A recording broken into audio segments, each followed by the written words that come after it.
Dios te bendiga. Amén. Dios te bendiga más. Amén. Le doy las gracias a Dios por estar aquí para compartir su palabra. Busquen de una vez en Isaías 66:2.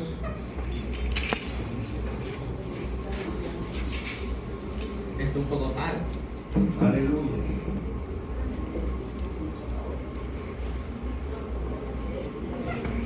Vamos a ver Isaías 66:2.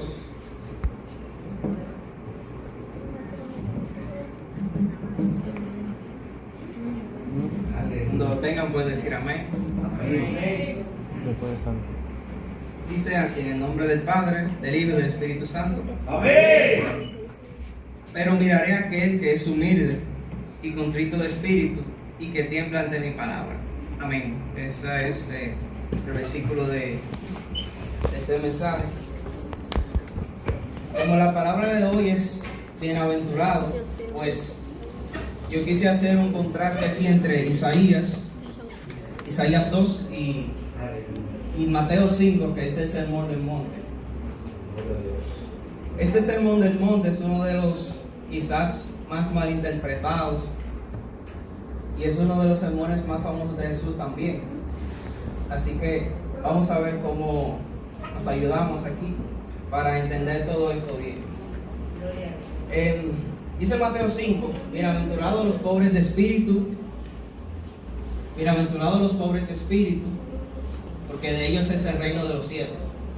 Entonces, yo quisiera que usted se preguntara, pensara ahí tranquilo donde usted está, ¿qué significa ser bienaventurado primero? ¿Y por qué en el capítulo de Mateo vemos que es primero ser pobre de espíritu? O sea, ¿por qué se pone pobre de espíritu primero en vez de las otras bienaventuranzas? Pero vamos a definir qué es ser bienaventurado. Bienaventurado se puede decir que es ser feliz, que es ser dichoso en lo que se tenga. Pero aquí en el hebreo, la palabra bienaventurado significa aprobado por Dios. Entonces, aquí cuando vemos esta palabra ya traducida del hebreo, vemos que realmente el Señor le da un matiz mucho más amplio a la palabra. Y no solamente ser dichoso, porque dichoso puede ser cualquiera que haga algo bien. Ahora, ¿quién puede ser dichoso por ser bienaventurado, por ser pobre de espíritu?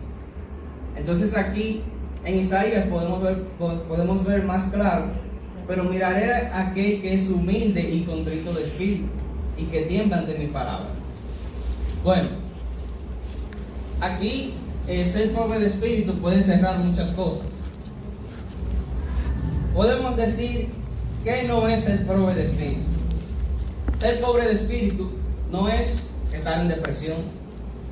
Ser pobre de espíritu no es vivir aislado de la sociedad.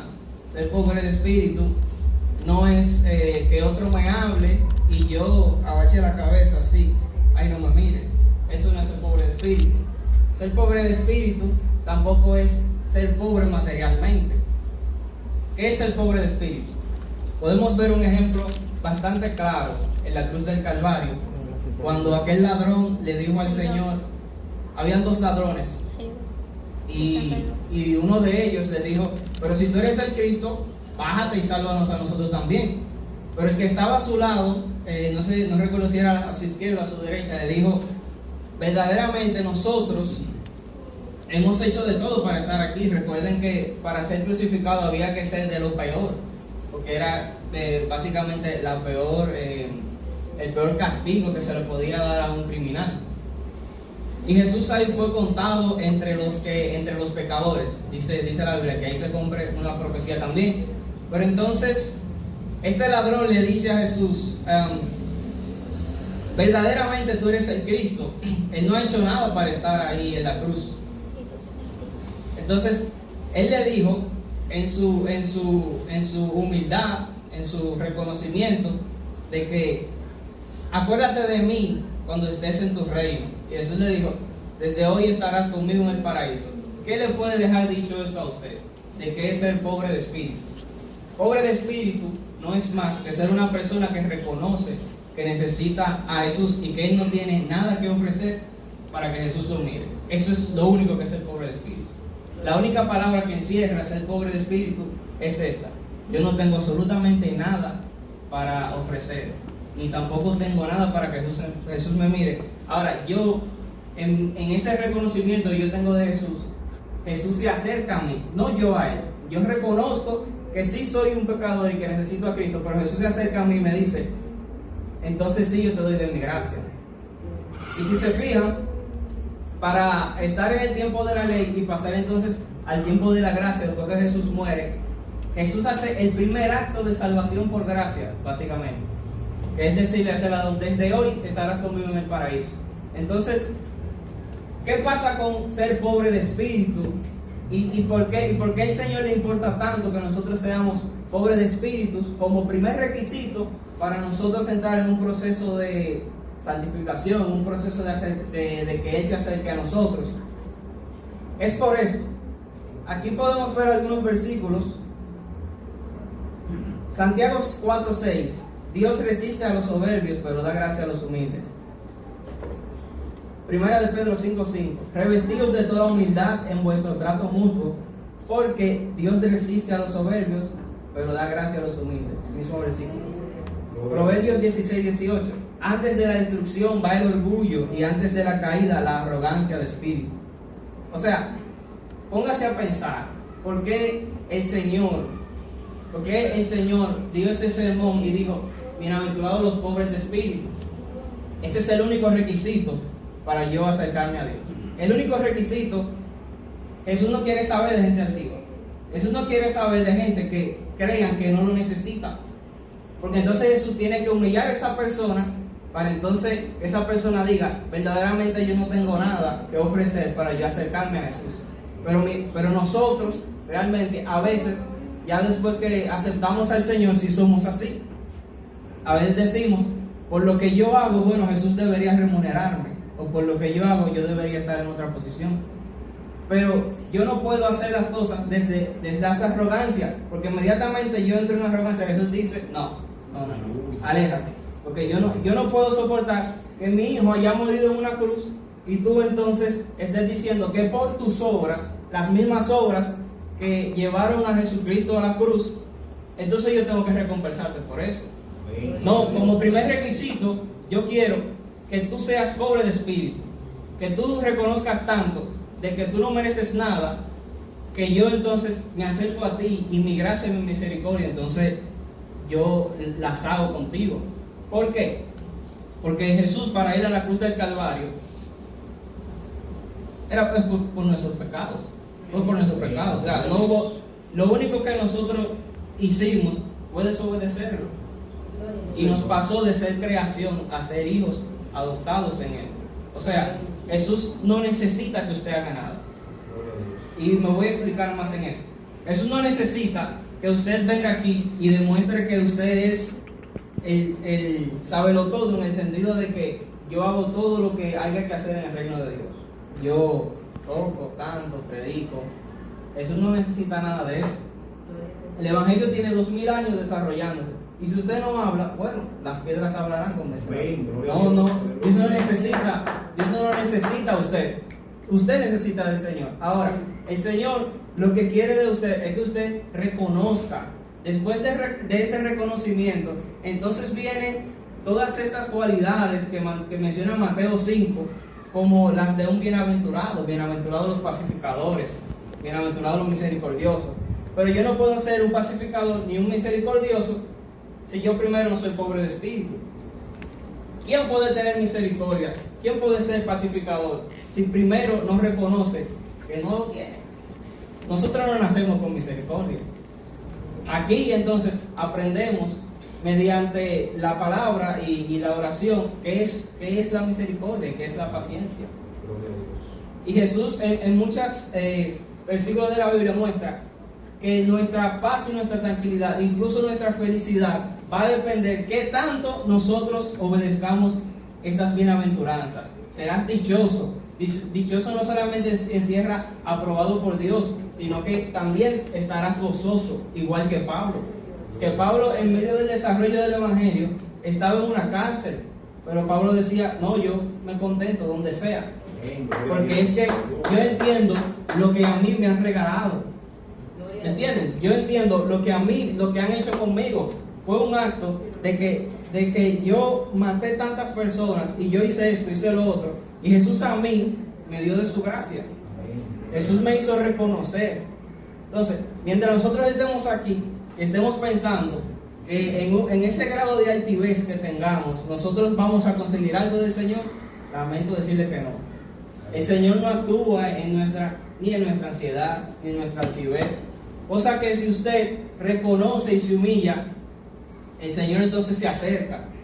Porque entonces Él sabe que usted está consciente de quién realmente usted es. De que usted sin Jesús no es nada. Sin lo que nosotros leemos y oramos, no podemos estar en esa posición de ser humildes. Y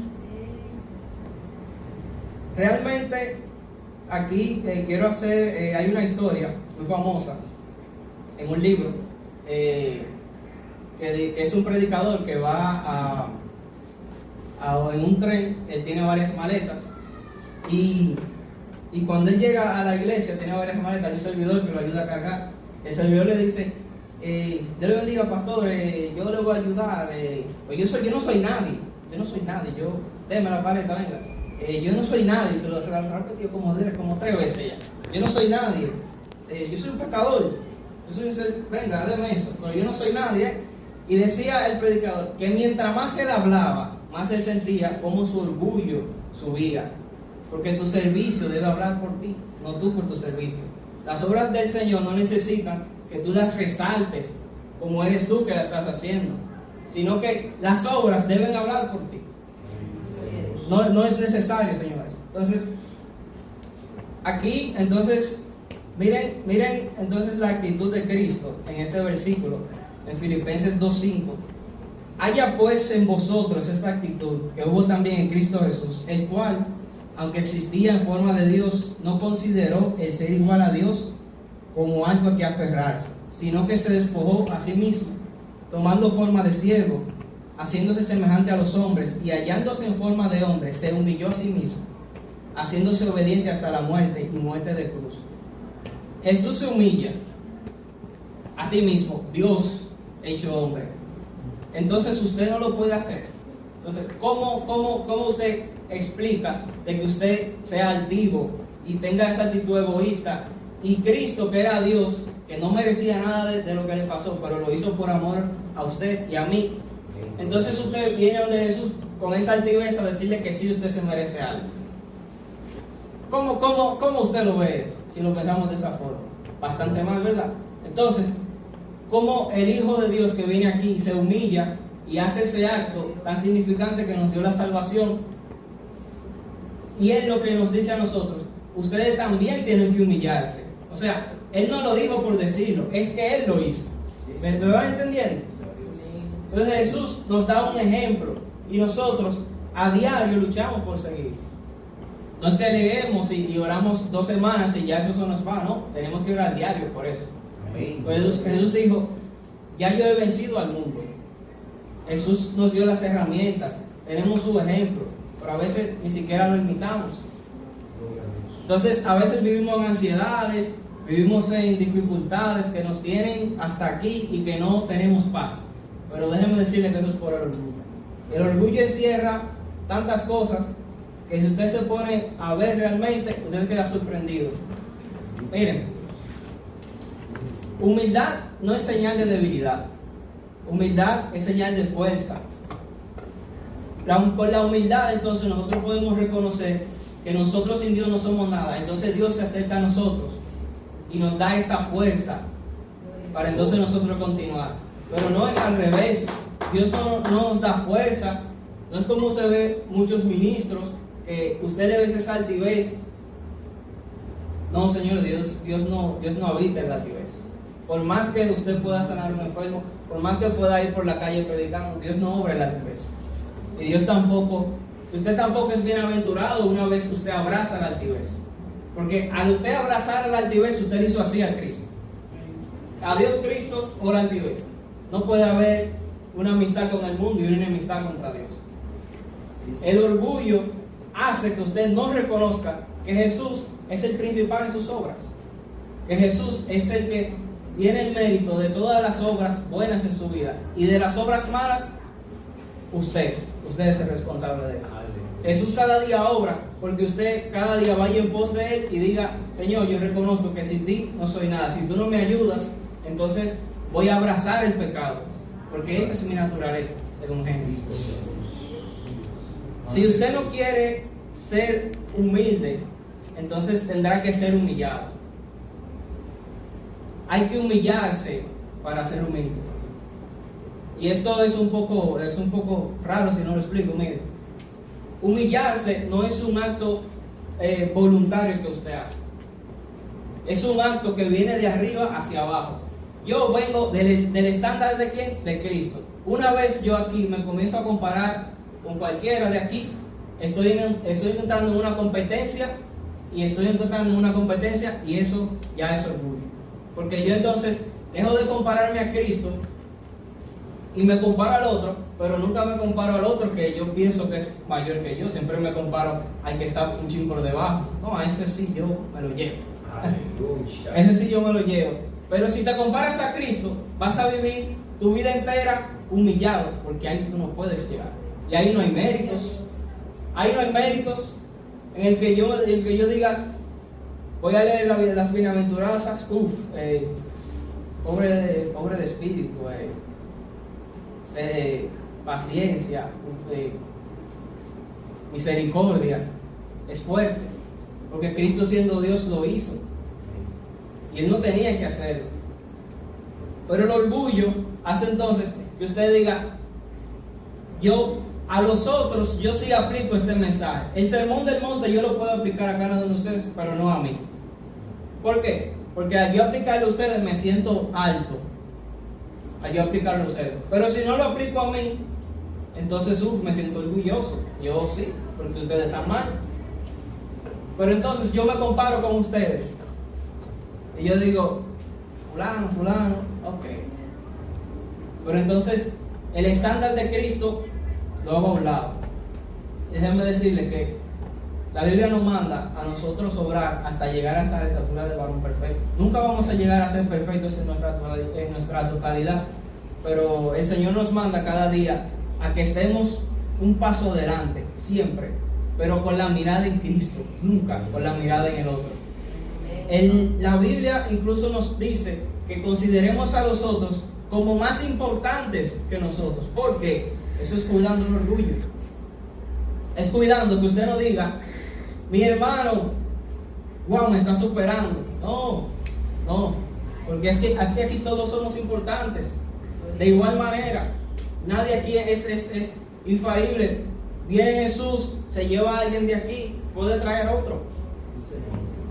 Porque Dios es el que cuida su obra. La Biblia dice: dile al dueño de la mies que envíe obreros.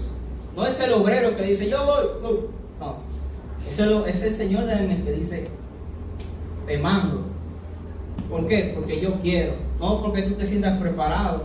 Nunca nos vamos a sentir preparados al 100% para algo. Yo te mando a que tú vayas. Entonces,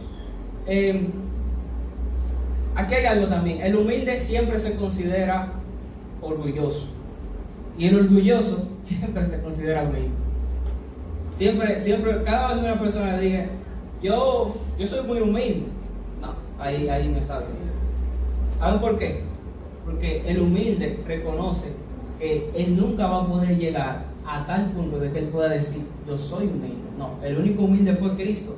Y entonces yo a ese estándar miro para no perderme en lo que estén haciendo cualquiera que esté haciendo, porque mi trabajo es llegar a esa estatura.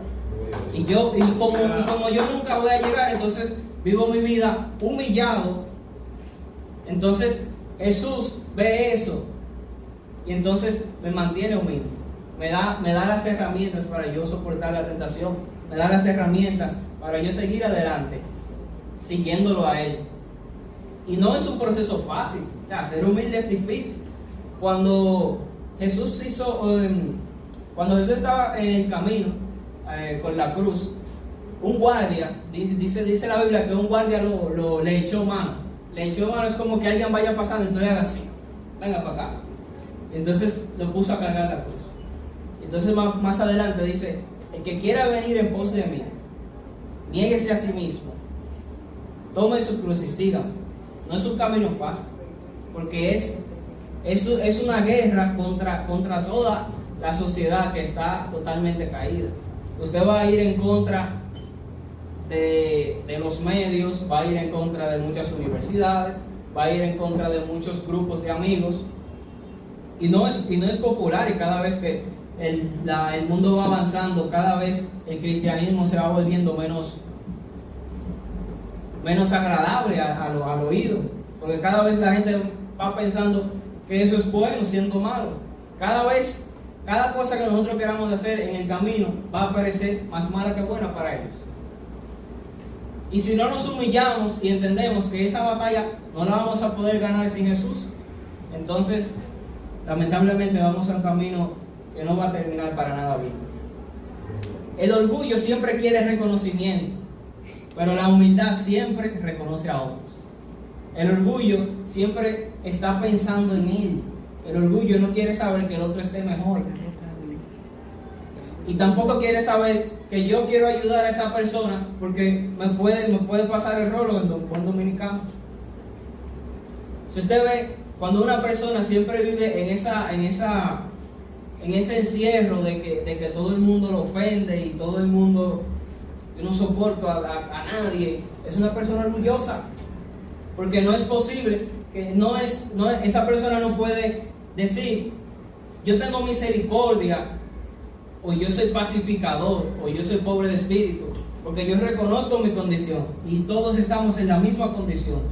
Entonces, mi deber es ayudar.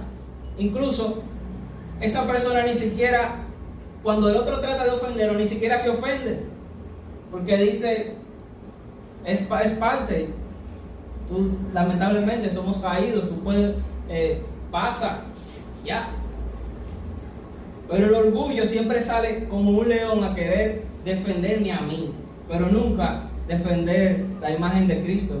El orgullo nunca va a hacer eso. El orgullo nunca va a defender la imagen de un pacificador, ni de un humilde, ni de un misericordioso, porque en eso no hay méritos, porque el mérito es totalmente de Cristo.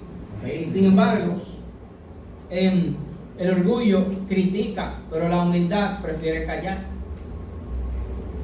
Ni siquiera la humildad le agrada tanto que hablen de él mismo. Si no se siente bien con que reconozcan a otros, como dice la palabra, cree que el otro es más importante que tú. No es posible que usted esté en algún lugar y porque a usted no lo reconozcan, usted se sienta tan mal. Porque no estamos llamados a que nos reconozcan. Si nuestras obras debe ser, lo único importante debe ser que nuestras obras hablen por nosotros, más nada. Ya, yo no tengo que buscar más nada. Si mis obras hablan por mí, que me reconozcan está de más, porque mi deleite es la ley del Señor, como dice la Biblia. Bienaventurado el varón que nunca anduvo en consejo de mal, que se ya descargó se ha sentado, sino que la ley de Jehová está su delicia, y en su ley medita de día y de noche. Será como árbol plantado junto a corrientes de agua, que da su fruto a su tiempo, no al tiempo mío, al tiempo de Dios, y su hoja no cae, y todo lo que hace prosperará. La Biblia dice claramente, todas esas bienaventuranzas acarrean muchas bendiciones, pero si nosotros ponemos realmente a prestarle atención, vemos que nos faltan muchas, incluyendo. Entonces, si nos faltan tantas, debemos pensar más en ese orgullo y en ese orgullo sutil que está dentro de nosotros, que a veces no nos deja avanzar. Y a veces el orgullo, estamos bien en este tramo, y mientras vamos a pasar al otro lado, ¡pum!, te tumba para allá de nuevo. Porque muchas veces nosotros dominamos una área de nuestra vida, pero ahí nos quedamos y no avanzamos, porque el orgullo no nos deja y tú no lo ves. ¿Por qué? Porque muchas áreas de la Biblia están siendo ignoradas. Obedecemos una parte y la otra porque duele y duele mucho. El orgullo duele. Cada vez que te ofenden y tú te sientes tan mal, que tú aprietas la cara y te pones rojo, es el orgullo. El orgullo se resiente contra otros, pero la humildad siente por otros. ¿Veis la diferencia tan grande del orgullo y la humildad? El orgullo siempre se resiente, el orgullo tiene odio a otros. Ahora, la humildad siente por ese otro. Y entonces tiene misericordia de ese otro. Tiene misericordia y es pacificador con ese otro también. No anda buscando pleitos, sino estar en paz con todos. ¿Por qué? Porque Él sabe que para eso fue que Cristo lo llama. Amén. Y Cristo nos dejó un ejemplo bastante claro en la Biblia. Si eres bienaventurado, no te escondas de la sociedad. No trates de vivir escondido en los montes o escondido en tu casa. Estudia, joven, estudia, prepárate. Porque ¿quién va a estar en esos estratos sociales ahí delante, ahí arriba? ¿Quién va a predicar el evangelio o quién va a dar ejemplo de lo que es un buen cristiano? Si usted está en su casa jugando o haciendo cualquier otra cosa. Hay algo que debemos entender y es que Dios actúa a través de mí. En nosotros no es como que Dios está adelante y yo atrás. Dios está en mí. Cuando yo hago un esfuerzo, Dios me ayuda. Para con su voluntad, claro. Dios me ayuda cuando yo hago un esfuerzo. O sea, todos nosotros tenemos la capacidad de emprender un camino. Y si ese camino entonces está plasmado con misericordia y querer entonces ayudar y brindar una buena imagen del cuerpo de Cristo, Él nos va a ayudar, porque Él está en nosotros. Ese es un poder inmenso que habita en nosotros, y que a veces nosotros tenemos muy lejos. Tenemos muy lejos y queremos actuar con nuestras fuerzas, porque ignoramos mucho eso. Dice Mateo 5:11, ya casi al final de las bienaventuranzas: bienaventurados seréis cuando os insulten y persigan y digan todo género de mal contra vosotros falsamente por causa de mí. No es que usted va a andar por ahí haciendo y deshaciendo y te van a vituperar, que está haciendo la voluntad de Dios. No, es cuando por causa de mí. O sea, si tú eres misericordioso, eres pacificador, una persona que sabe su posición frente a Cristo, quién es Él, y por eso tú eres perseguido y eres vituperado y hablan de ti, eres bienaventurado. Y Jesús entonces derramará sus bendiciones sobre ti. Entonces, es un camino largo para llegar aquí. Y realmente no es para nada fácil. Ahora, Cristo nos detalló claramente las bienaventuranzas y qué es básicamente el carácter de una persona que es bienaventurada. Si se fijan, cuando José fue vendido por sus hermanos, al final, cuando José ya se vuelve la mano del faraón, la mano del gobernador de esa época, pues José, cuando ve a sus hermanos, José no se resiente. Ustedes ven en la Biblia que dice, y José sintió algo. No, José dice que José fue y los besó. Y en ese tiempo, el tú besar aquí en la mejilla a alguien era señal de aceptación. El orgullo se resiente por otros, pero la humildad siente por otros. Entonces, ¿qué más claro que esto? Dice en Juan 15:5, separados de mí, nada podéis hacer. Esto es imposible hacerlo sin la ayuda de Dios, porque es Dios mismo que lo pone en nosotros. Una vez nosotros reconozcamos que somos pobres de espíritu. Somos pobres de espíritu y el Señor entonces comienza a hacer su obra una vez nosotros reconocemos eso. Pero mientras nosotros andemos en nuestro orgullo, queriendo alcanzar las cosas mediante nosotros mismos, pues estaremos bastante mal. Y cada vez que nosotros leamos la Biblia, tratemos de no pensar en el otro. Mira, muchas veces que han dado un mensaje y he estado ahí y me ha pasado por la mente, eso es para fulano. Pero nunca le he dicho que para mí. Entonces estamos mal. Estamos mal porque este sermón del monte no es para usted aplicarlo con otros, es para usted aplicarlo a usted. No se lo aplique a otro. El otro tiene su responsabilidad personal porque la salvación es individual. Aplíqueselo a usted. Este mensaje del sermón, aplíqueselo a usted y vívalo usted, para usted poder ayudar a otro. No venga a condenar al otro y poniéndolo bajo su juicio mental. Ese trabajo es el del Señor. El trabajo del Señor es ese. Mientras nosotros estemos en este camino, intentemos ser pacificadores, misericordiosos y proyectando la imagen que Cristo sí quería proyectar. No una imagen de orgullo, siendo una persona inalcanzable, que solamente está accesible para los que son más grandes que Él. Ese es el orgullo. Y aprendamos a identificar el orgullo en nuestra vida. Cada vez que usted ve una acción, que usted tenga resentimiento, que usted se enoje, mire en qué parte está el orgullo ahí, porque el orgullo está por ahí. Aunque usted diga, no, que fue una falta, sí, fue una falta, pero tu orgullo está por ahí. Tú no deberías ponerte de esa forma, tú no deberías enojarte de esa manera. Y sí, eso es normal, el sentimiento, pero llega un punto de que el orgullo rechaza al otro, que por más que el otro falló y nosotros no perdonemos, ese es el orgullo. Porque dice el Señor, ¿cuántas veces? 70 veces 7. Gloria a Dios. Y es muy duro porque cada vez que alguien predica un sermón aquí, pues quiere el orgullo de nosotros. Y a veces podemos hasta enojarnos, quizá, no sé, alguna vez, puede ser, no sé, que alguno de ustedes se haya enojado, una gente aquí dando un mensaje, pero ese es el orgullo que está actuando a través de usted. Y es importante, mientras más intolerante usted es hacia una persona, más orgulloso usted es. Créame, el orgullo siente por otros. El orgullo se resiente por otros, pero la humildad siente por otros. En vez de usted rechazar al otro, téngale misericordia y sea pacificador. Amén. Gloria a Dios. Los dejo con esta palabra y oramos. Gracias, Señor, por este mensaje que tú nos has dado. Gracias porque tú estás con nosotros y nunca nos dejas. Gracias por tus bendiciones y tu gran misericordia para con nosotros.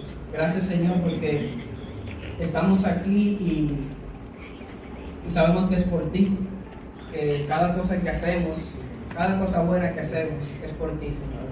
Ayúdanos cada día a seguir en pos de ti y cada día reconocer que mientras más te pongamos en nuestra vida, mientras más te entremos a nuestro corazón, Señor, más tú vas a orar, más te vamos a ver, más te vamos a sentir y mejor vamos a hacer las cosas. En esta noche, Señor, cada persona que está aquí, Señor, ministrale y recuérdale tus palabras, Señor, alrededor de la semana, así como a mí también. En nombre de Jesús, amén. La persona continúa.